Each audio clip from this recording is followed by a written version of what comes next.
नेहा सुबह उठकर अपने नित्य कर्म से निर्वृत्त होकर अपना कमरा साफ करने के बाद जैसे ही किचन की तरफ गई, उसे वहाँ सुमित्रा जी, जो नेहा की सास हैं, दिखी, जिनका मुंह गुस्से में फूला हुआ था, जिसका कारण था नेहा का देर से सोकर उठना। दरअसल नेहा के दो छोटे बच्चे हैं, जिनमें एक की आयु 3 वर्ष व दूसरे की आयु 4 महीने ही है। बच्चों के साथ देर तक जागने की वजह से उसे रोज ही उठने में देर हो जाया करती थी, जिसके कारण सुमित्रा जी का गुस्सा उसे समय समय पर झेलना ही पड़ता था। नेहा की शादी को 5 वर्ष हो चुके थे। सुमित्रा जी शुरू शुरू में कुछ कहती तो नहीं थी, पर अपने हाव भाव से वो हमेशा साबित कर ही देती थी कि नेहा अच्छी बहू नहीं है। नेहा की पीठ पीछे बुराई करना, रिश्तेदारों के सामने उसकी गलतियां बताना और उसे हर बात में बुरा बताना उनकी आदत में शुमार था। उन्हें लगता था नेहा बहुत चालाक लड़की है, जिसका सबसे बड़ा कारण था नेहा का उनका बेटे उदय के साथ लव मैरिज करना। नेहा और उदय ने कोर्ट मैरिज की थी, जिसे नेहा के घर वालों ने नहीं स्वीकार किया, पर उदय के घर वालों ने उन्हें घर में रहने की इजाज़त दे दी। वे समाज के नियमानुसार पूरे रीति रिवाज के साथ उनकी दोबारा शादी भी करवाई। आज भी बहुत सारी जगह पर बेटे की लव मैरिज को अपना लिया जाता है, पर बात बेटी के प्रेम विवाह की हो तो उसकी शादी के बाद उसे अपनाना तो दूर, बेटी से सारे रिश्ते ही ख़त्म कर लिए जाते हैं, जिसका फ़ायदा बहुत सी लड़की के ससुराल वाले उठाते हैं। वो बेटे बहू को साथ रख तो लेते हैं, अपने बेटे को माफ़ भी कर देते हैं, पर बहू को दिल से कभी नहीं अपना पाते, या जब तक अपनाते हैं तब तक बहुत देर हो जाती है। नेहा और उदय के साथ भी यही हुआ। नेहा की फैमिली ने उससे सारे रिश्ते तोड़ लिए। उदय की फैमिली ने भी उन्हें अपना तो लिया, पर शादी के बाद फिर कभी उन्हें अपना नहीं समझा। नेहा उदय के परिवार में सबका दिल जीतने की कोशिश करने लगी, पर उसकी हर कोशिश बेकार जाती। कुछ समय बाद सुमित्रा जी के पति की बीमारी की वजह से मृत्यु हो गई, जिसका कारण भी सुमित्रा जी ने नेहा को ठहराया। अब वो नेहा से और ज़्यादा नफरत करने लगी थी। उनके पति शासकीय सेवा में थे, जिनका कुछ कार्यकाल शेष था, अतः उनकी जगह अनुकंपा नियुक्ति के लिए सुमित्रा जी ने अपने छोटे बेटे को चुना, जिसकी पढ़ाई में बिल्कुल भी रुचि नहीं थी, तथा किसी तरह उसने 2-3 सालों में 10वीं 12वीं की परीक्षा पास की थी। वहीं उदय का दिमाग बिजनेस में था। उसका मानना भी हर युवक की तरह ही था कि यदि नौकरी ही करनी है तो शासकीय सेवा की जाए, या अपना खुद का व्यवसाय चाहे छोटा ही क्यों ना हो से शुरुआत की जाए। इस तरह दोनों भाई अपने काम में व्यस्त हो गए। छोटा भाई अपने पिता की जगह नौकरी करने लगा, वहीं उदय ने भी अपना व्यवसाय शुरू कर दिया। वहीं यहाँ घर में नेहा और सुमित्रा जी के बीच दूरियां बढ़ती ही जा रही थी। जहाँ सुमित्रा जी के व्यवहार में कोई फर्क नहीं आया, बल्कि अब वह नेहा के सामने उल्टा सीधा बोलने लगी, उसे बात बात पर ताने देती।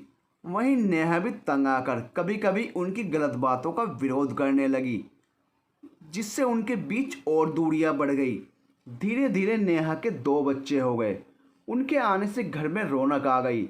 नेहा को लगा अब शायद सुमित्रा जी उसे माफ़ कर दें, लेकिन ऐसा नहीं हुआ। सुमित्रा जी चाहती थी कि नेहा उन्हें मान सम्मान दे, घर का सारा काम संभाले, उनकी मर्जी से सारे काम करे, उनसे पूछे बिना कुछ ना करे, पर वह उसे किसी भी तरह का हक नहीं देना चाहती थी। उन्होंने संपत्ति का आधा हिस्सा अपने व आधा हिस्सा अपने छोटे बेटे के नाम पर कर रखा था। उदय और नेहा को बस वो अपने साथ रखना चाहती थी, जिसकी वजह उनका अपने बेटे से थोड़ा बहुत लगाव व उनके 2 प्यारे पोते थे, जिनमें से बड़े वाले पोते से उनका कुछ विशेष लगाव था।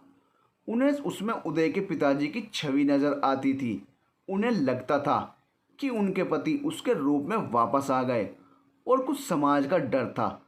सुमित्रा जी ने नेहा की लाख बुराई कर ले, पर सच कब तक छुपता। धीरे धीरे उदय और नेहा ने समाज और रिश्तेदारों में अपने अच्छे व्यवहार से अपनी जगह बना ली थी। सुमित्रा जी के ऐसे व्यवहार की वजह से ऐसा नहीं था कि नेहा और उदय ने घर छोड़कर जाने की कोशिश न की हो, पर सुमित्रा जी ने उन्हें किसी न किसी तरह जाने से रोक लिया था।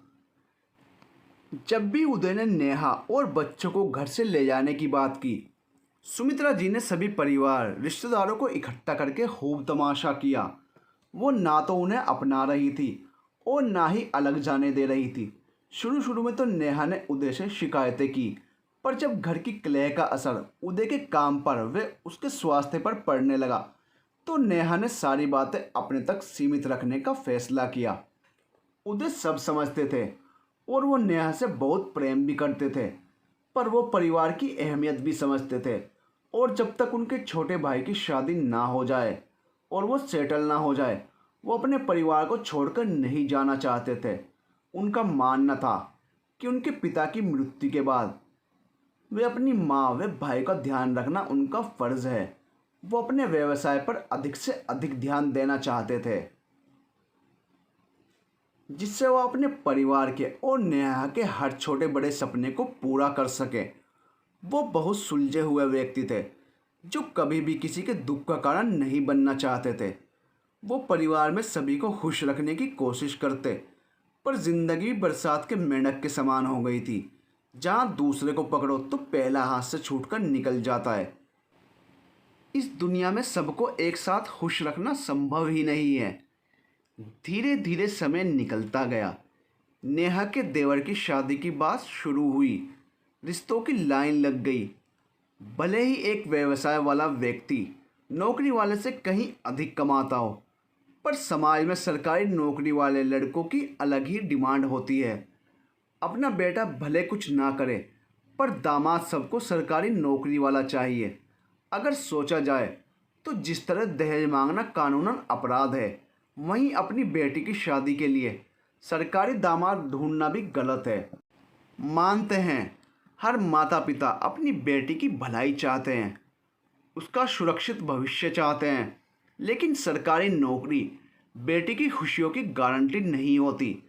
और बहुत सारे गुण हैं जो लड़के में और उसके परिवार में होने चाहिए। खैर, घर में शादी की बातें शुरू हो गई। जो भी रिश्ते आते सुमित्रा जी उन्हें मना कर देती। उनको अपने सरकारी नौकरी वाले बेटे पर बहुत घमंड था। उन्हें लगता था वो जब चाहेंगी उन्हें कोई भी लड़की मिल जाएगी अपने बेटे की शादी के लिए। इस सोच की वजह से वो हर रिश्ते को टाल देती। छोटे बेटे की उम्र भी शादी की हो चुकी थी, पर सुमित्रा जी कोई भी रिश्ते की बात को आगे ही नहीं बढ़ाती। एक दिन उनके छोटे बेटे ने खुद ही एक लड़की पसंद कर ली और सुमित्रा जी को कह दिया कि वह उसी से शादी करेगा। पर लव मैरिज के हमेशा से खिलाफ सुमित्रा जी ने उसकी बात नहीं मानी। उन्हें लगा लड़का अपनी पसंद से शादी करेगा तो बहू के पल्लू से बंध जाएगा और उनके हाथ से निकल जाएगा। वैसे भी वो नेहा की लव मैरिज करने से चिढ़ी हुई थी और उदय से भी नाराज़ थी, इसलिए उन्होंने गुस्से में बहुत कुछ अपने छोटे बेटे के नाम कर दिया था।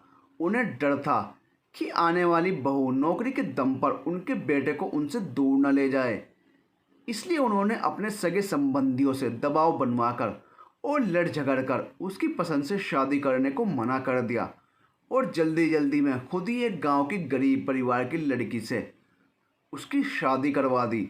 उन्हें लगा कि गरीब घर की लड़की को वो चाहे जैसे रखेंगी और वो उनसे डर कर रहेगी, पर इंसान जैसा सोचे हमेशा वैसा कहाँ होता है। कुछ दिन तो उनकी छोटी बहू सुमन अच्छे से रही। सुमित्रा जी ने भी शुरू शुरू में उस पर बहुत प्यार लुटाया।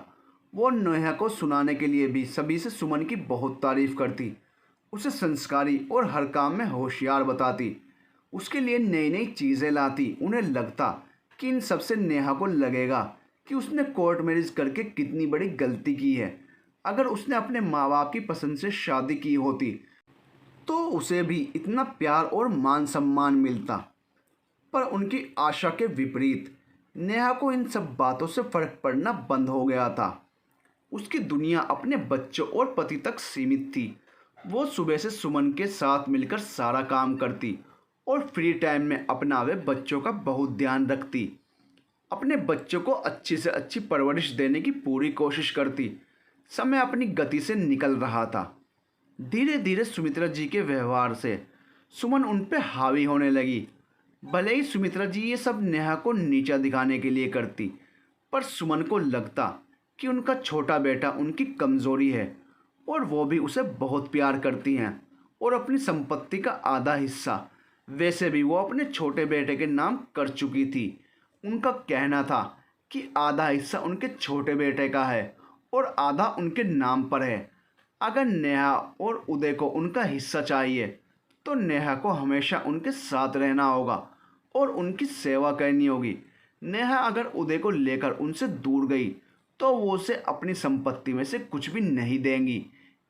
इन सब बातों का असर सुमन पर सबसे ज़्यादा पड़ा। उसे अब किसी बात का डर नहीं था। उसे समझ आ गया कि सुमित्रा जी नेहा से तो नफरत करती हैं, सुमन से हर परिस्थिति में निभाना उनकी मजबूरी है। उनका जो भी है सब उसका ही है, क्योंकि सुमित्रा जी खुद उसे पसंद करके लाई थी। इसलिए उसमें कोई भी कमी निकालने पर वो तुरंत तुम्हें जवाब देती कि जैसी भी हूँ, आप खुद पसंद करके लाई हो, आप खुद आई थी हमारे यहाँ रिश्ता लेकर। अगर सुमित्रा जी कभी उसे थोड़ा बहुत भी कुछ कहती तो वो तुरंत उन्हें पलटकर जवाब देती। छोटा बेटा भी उसे कुछ नहीं बोलता, क्योंकि वो वैसे भी अपनी पसंद की लड़की से शादी ना होने की वजह से सुमित्रा जी से चिढ़ा हुआ था और वो सुमित्रा जी के स्वभाव और नेहा के साथ किए व्यवहार को अच्छे से जानता था। सुमित्रा जी के लाड़ प्यार ने वैसे भी उसे बिगाड़ दिया था। आखिरकार वो सुमित्रा जी का लायक बेटा था जिसने उनकी पसंद से शादी की थी, लेकिन सुमित्रा जी को नेहा से इतनी नफरत थी कि उसके आगे उन्हें सुमन के ऐसे व्यवहार से भी ज़्यादा फर्क नहीं पड़ता था। धीरे धीरे सुमन नेहा जी से भी चिढ़ने लगी। उसे लगता कि सास हर काम के लिए सिर्फ उसे ही बोलती हैं, कोई भी रिश्तेदार आए उसे ही हर काम के लिए आगे किया जाता है। नेहा को वो सबके सामने किसी काम के लिए नहीं बोलती, जबकि सुमित्रा जी ये सब सिर्फ और सिर्फ नेहा को नीचा दिखाने के लिए और उसे कामचोर साबित करने के लिए किया करती थी। उनका एक ही उद्देश्य था, नेहा को यह एहसास दिलाना कि लव मैरिज वाली बहू को कभी वो सम्मान नहीं मिलेगा जो उनकी पसंद की बहू को मिल रहा है। अब सुमन नेहा से भी बात बात में उलझने की कोशिश करती। सुमित्रा जी सुलझने की बजाय कहती कि तुम दोनों को आपस में जो करना है करो, मुझे इससे कोई मतलब नहीं है, बस घर की आवाज़ बाहर नहीं जानी चाहिए, कहकर अपना पल्ला झाड़ लेती। नेहा और सुमन दोनों के ही पति अपनी पत्नियों की लड़ाई में नहीं पड़ते। एक दो बार नेहा ने सहन किया, लेकिन अब बहस हद से ज़्यादा बढ़ने लगी थी। गलती किसी की भी हो, सुमित्रा जी की नज़र में हमेशा नेहा ही गलत होती। धीरे धीरे सुमित्रा जी और सुमन दोनों मिलकर उसे परेशान करने लगी। सुमित्रा जी और सुमन आपस में कितना भी लड़े झगड़े, नेहा के खिलाफ दोनों एक साथ हो जाया करती। अब नेहा भी आखिर इंसान ही थी, हर बात की एक सीमा होती है। नेहा की सहन शक्ति की सीमा अब ख़त्म हो चुकी थी। अपनी सास की बातें ताने तो नेहा सहन कर लेती, क्योंकि उसे लगता कि सुमित्रा जी के भी अपने बेटे की शादी को लेकर कुछ अरमान होंगे जो उसकी लव मैरिज की वजह से टूट गए। साथ ही उदय के पिताजी की असमय मृत्यु से वो अकेली पड़ गई हैं, इसलिए वो अपना गुस्सा उस पर निकालती हैं। धीरे धीरे सब सही हो जाएगा, वो सुमित्रा जी का दिल जीत ही लेगी। लेकिन सुमन जब उससे झगड़ती उसे उल्टा सीधा बोलती और सुमित्रा जी भी उसे समझाने की बजाय उसी का साथ देती, तो उसने फैसला किया कि वो अब अपने बच्चों और अपने पति के साथ अलग रहेगी। वैसे भी उदय का कहना था कि जब उनका भाई सेटल हो जाएगा तभी वो परिवार से अलग होने की सोचेंगे। इस बार उदय ने भी कोई विरोध नहीं किया।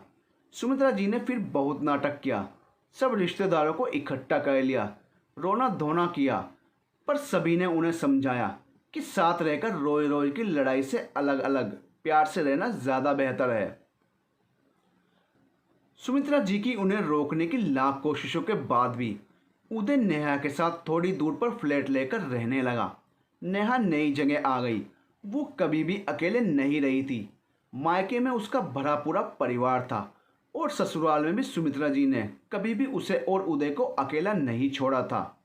शुरू शुरू में उसे थोड़ी परेशानी हुई, पर धीरे धीरे वो अपनी गृहस्थी जमाने की कोशिश करने लगी। समय के साथ साथ वो सब सीख गई। अब उसे सुकून के कुछ पल नसीब हुए थे, जिंदगी के 8 साल सिर्फ और सिर्फ ताने सुनने में और नीचा देखने में गुजरे थे। उसने बहुत कोशिश की थी सबका दिल जीतने की, सबको अपना बनाने की, लेकिन सुमित्रा जी ने उसकी बुराई कर कर के सबकी नज़रों में उसे बुरी बहू साबित कर दिया था। झूठ अगर बार बार बोला जाए तो वो सचने लगने लगता है। सभी रिश्तेदारों और अड़ोसी पड़ोसी नेहा को घमंडी समझते थे। उन सभी की नज़रों में सुमित्रा जी ने उसे कामचोर और चालाक साबित कर दिया था। अपनी नई गृहस्थी और नई जगह पर नेहा को कोई नीचा दिखाने वाला नहीं था, उसे लोगों की नज़रों में गिराने वाला नहीं था। वो जल्दी ही वहाँ सभी से घुल मिल गई। उसके व्यवहार से सभी उसकी तारीफ करते, उसके साथ बहुत प्यार से रहते। वहाँ उसकी एक बहुत बड़ी मित्र मंडली बन गई। यहाँ उसे अपने ससुराल और मायके दोनों की ही कमी महसूस नहीं होती। बहुत सुकून से उसकी ज़िंदगी कट रही थी। वो उदय और बच्चों का बहुत ध्यान रखती और घर भी बहुत अच्छे से संभालती, जिसका असर उनके रिश्ते पर भी पड़ने लगा।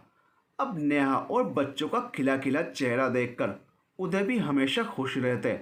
वो अपने परिवार के लिए समय निकालते, उन्हें समय समय पर घुमाने ले जाते, उनकी हर ख्वाहिश पूरी करने की कोशिश करते, अपने बच्चों और नेहा को हर सुख सुविधा देने के लिए दिन रात मेहनत करते। उदय की मेहनत रंग लाई, उनका व्यापार चल पड़ा। उदय की दिन रात की कड़ी मेहनत और साफ नीयत से आखिरकार लक्ष्मी माँ उनसे प्रसन्न हो गई। अब उनकी गिनती शहर के नामी लोगों में होने लगी थी। उन्होंने एक बड़े शहर में अपना बंगला बना लिया था। उनके पास अब हर सुख सुविधा थी। उदय और नेहा अपनी संपत्ति का बहुत सारा भाग सामाजिक सेवा में लगाते, ज़रूरतमंदों की मदद करते और अपनी माँ व भाई की सुख सुविधा का भी ध्यान रखते। उन्हें जिस भी चीज़ की ज़रूरत होती एक फ़ोन करने पर उनके पास पहुंचा देते। उधर सुमित्रा जी को भी लोग उदय की तरक्की के बारे में बताते, उनकी मेहनत और लगन से अर्जित किए मुकाम का उदाहरण अपने बच्चों को देते और सुमित्रा जी की भी तारीफ करते कि आप धन्य हैं जो आपने उदय जैसे बेटे को जन्म दिया। ये सब सुनकर सुमित्रा जी को उदय पर तो बड़ा गर्व होता, लेकिन नेहा की किस्मत से बहुत जलन होती। ये सब सुनकर उनके सीने पर सांप लौट जाते कि कहाँ तो वो नेहा को नीचा दिखाती थी कि भागकर लव मैरिज करने वाली बहू को कभी वो आत्मसम्मान, प्यार और इज्जत नहीं मिलता जो उस बहू को मिलता है जो अपने माता पिता की मर्जी से विवाह करती है। वहीं नेहा के पास आज सब कुछ था, जबकि उन्होंने अपने पास से उदय को एक फूटी कौड़ी भी नहीं दी थी। आज उदय जो भी था वो अपनी मेहनत और नेहा के साथ की वजह से था। नेहा ने हर अच्छे बुरे समय में उसका साथ दिया, उसे संभाला और उसकी हिम्मत बढ़ाई। समय की एक सबसे बड़ी खासियत ये है कि वो अच्छा हो या बुरा बदलता ज़रूर है। इंसान की नीयत अच्छी हो तो उसका नसीब कभी बुरा हो ही नहीं सकता। आज नेहा और उदय के पास सब कुछ था। लक्ष्मी माँ जब इंसान पर प्रसन्न हो तो इंसान के आधे दुख दर्द तो वैसे ही कम हो जाते हैं। जो लोग मुश्किल वक्त में नज़र नहीं आते, समय बदलने पर ढूंढ ढूंढ कर रिश्तेदारी निकालते हैं और अपनापन जताने आते हैं। ऐसे ही उदय और नेहा के घर सभी दोस्तों रिश्तेदारों का आना जाना लगा ही रहता। उदय और नेहा बहुत खुश थे। ज़रूरतमंदों की मदद करके उन्हें बहुत सुकून मिलता, पर कभी कभी वो दोनों उदास हो जाते।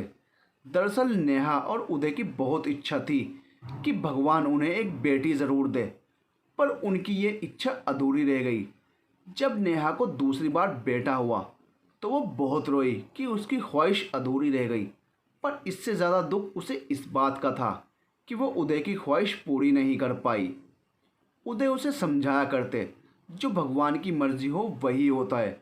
बेटा हो या बेटी, हम बहुत खुश नसीब हैं कि भगवान ने हमें माता पिता बनने का सौभाग्य दिया। हम अपनी बहुओं को बेटी बनाकर रखेंगे। ये सब सुनकर नेहा के चेहरे पर एक प्यारी सी मुस्कान आ जाती।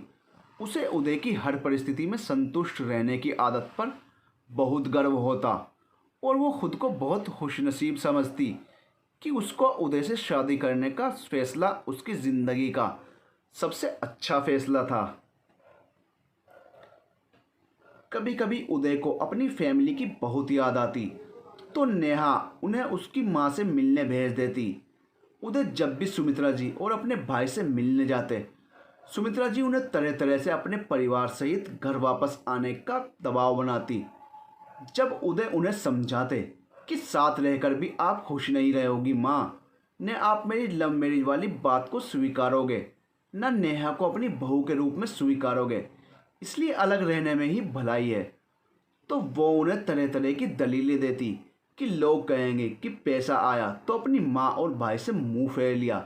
उन्हें लालच देती कि तुम इस घर के बड़े बेटे हो, मेरे बाद मेरे नाम जो भी है सब कुछ तुम्हारा ही है, तुम यहाँ रहो या वहाँ मिलकर रहो, तुम यहाँ नहीं आ सकते तो हम सब भी तुम्हारे साथ वहीं चलते हैं, सब एक साथ मिलकर रहेंगे। लेकिन उदय को अब इन सब बातों से कोई फर्क नहीं पड़ता। उसकी आंखों में नेहा का आंसुओं से भरा चेहरा घूम जाता जब सुमित्रा जी के दिन भर के तानों और लड़ाई से परेशान होकर वो रात रात भर रोया करती थी। मानसिक रूप से प्रताड़ित होने की वजह से वो बीमार सी रहने लगी थी। बहुत ज़्यादा मानसिक दबाव के कारण उसका चेहरा हमेशा मुरझाया रहता। उदय को नेहा की ऐसी परिस्थिति देखकर बहुत दुख होता। उसकी वो पहले वाली नेहा कहीं खो गई थी, जिससे पहली नज़र में उसे प्यार हो गया था, जो हमेशा हंसती खिलखिलाती रहती थी। हालात जो भी हो, उसके चेहरे की मुस्कान कभी कम नहीं होती थी। लेकिन सुमित्रा जी की नफ़रत ने उसे अंदर ही अंदर तोड़ के रख दिया था। सुमित्रा जी जब बार बार साथ रहने की जिद करने लगी, तो उदय ने उनसे मिलने जाना ही कम कर दिया। उदय और नेहा तो अपनी नई जिंदगी में खुश थे, पर यहाँ सुमित्रा जी के कर्मों का हिसाब होना अभी बाकी था। खुशियों ने उदय और नेहा की जिंदगी का पता तो ढूंढ लिया था, पर अभी सुमित्रा जी का हिसाब बाकी था। उदय नेहा को अच्छी तरह जानते थे।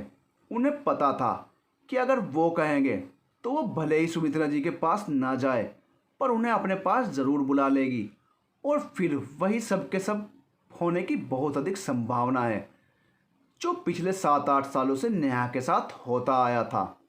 वो सुमित्रा जी का स्वभाव बहुत अच्छे से जानते थे। उन्हें पता था परिस्थिति चाहे जो भी हो, सुमित्रा जी कोई मौका नहीं छोड़ेंगी नेहा को नीचा दिखाने का और उसका अपमान करने का। उदय का सुमित्रा जी से मिलना अब बिल्कुल ही बंद होने लगा था। वो और नेहा बहुत खास मौक़ों पर आमंत्रण मिलने पर ही वहाँ जाया करते और थोड़ी देर रुककर वापस आ जाया करते। इतने में भी सुमित्रा जी नेहा को कुछ ना कुछ ऐसा ज़रूर बोल देती जिससे उसका मन दुखी हो जाता। इस कारण नेहा ने अब जाना बिल्कुल बंद कर दिया। इन सब बातों का असर सबसे ज़्यादा सुमन पर पड़ा।